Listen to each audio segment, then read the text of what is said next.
Hayden Jackson, I was born black, not Democrat. Ooh, this is a good one. When I first announced my run for Congress, I had this random white woman, liberal, walk up to Let's see this video.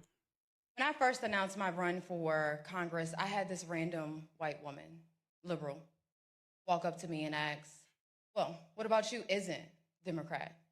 To which I responded, "Well, besides my skin color, what about me is Democrat?" And it was at that very moment that she realized that God gave her enough common sense to ask me about my values. Now, Hmm. don't get me wrong, I was raised to vote Democrat down the ballot. So when I first started, I would say things like, I'm a Republican, but I'm not a conservative. But Mm. now I know all too well I am a full fledged, hardcore conservative, and I'm proud of it. Yeah, a lot of times I think a lot of people are Democrat. It's because usually you start when you're younger, you start as kind of like Democrat, and you slowly become more. This is what they say: you get more conservative when you start working.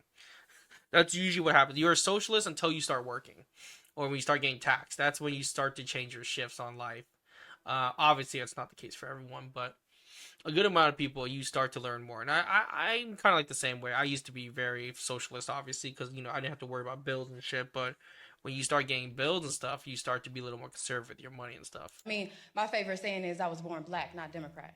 But That's in a good line. all seriousness, whenever I began to think for myself And politically, it's funny because a good amount of Democrats do get mad if a black person is conservative, or they don't agree with them. Then they call him like Black Tom, Uncle Tom, whatever.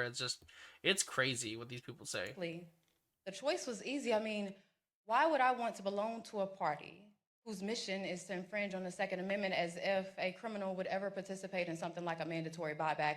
Why would I want to belong to and endorse a godless party? Because there is no such thing, and I mean no such thing as a trans child. We have confused children and sick enabling adults